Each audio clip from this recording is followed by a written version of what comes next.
রাজধানী ঢাকার মতো লক্কছক্কর বাস পৃথিবীর আর কোথাও নেই বলে মন্তব্য করেছেন সড়ক পরিবহন ও সেতুমন্ত্রী ওবায়দুল কাদের। তিনি বলেন, সড়কে দুর্ঘটনা কমানো না গেলে উন্নয়নের সুফল পাওয়া যাবে না। সকালে বাংলাদেশ সড়ক পরিবহন কর্তৃপক্ষ আইন ২০১৭ এর অধীনে গঠিত উপদেষ্টা পরিষদের সভায় এসব কথা বলেন মন্ত্রী। হেলমেট না পরলে জ্বালানি না দেওয়ার নির্দেশ দেন ওবায়দুল কাদের। রফিকুল ইসলামের রিপোর্ট। সড়কে দুর্ঘটনা রোধে করণীয় নিয়ে বাংলাদেশ সড়ক পরিবহন কর্তৃপক্ষ আইন ২০১৭ এর অধীনে গঠিত উপদেষ্টা পরিষদের সদস্যদের নিয়ে আলোচনা সভার আয়োজন করা হয় বিআরটিএ ভবনে। সড়ক পরিবহন ও সেতুমন্ত্রী ওবায়দুল কাদেরের সভাপতিত্বে সভায় সড়ক পরিবহন, নৌ পরিবহন ও জননিরাপত্তা সচিব সহ বিআরটিএর চেয়ারম্যান, ঢাকার ২ সিটি কর্পোরেশনের মেয়র, পরিবহন মালিক ও শ্রমিক নেতৃবৃন্দ সহ সংশ্লিষ্টরা উপস্থিত থেকে নানা পরামর্শ দেন।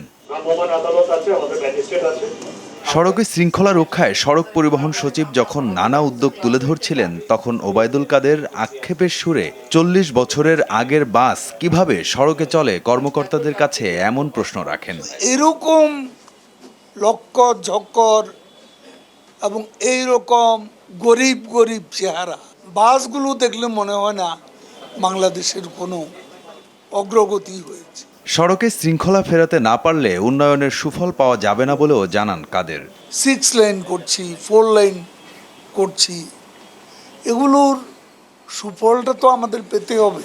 যানজট তো কমতে হবে, দুর্ঘটনা কমাতে হবে। নো হেলমেট নো ফুয়েল, এই নীতিতে আমরা যাব, এটা একটা সিদ্ধান্তই আমরা নিলাম। রাজধানীতে ব্যাটারি চালিত রিকশা বন্ধে কার্যকর পদক্ষেপ গ্রহণ করার নির্দেশনা দেন মন্ত্রী। শুধু নিষেধাজ্ঞা আরোপ নয়, এগুলো চলতে যাতে না পারে সেই ব্যবস্থা করতে হবে।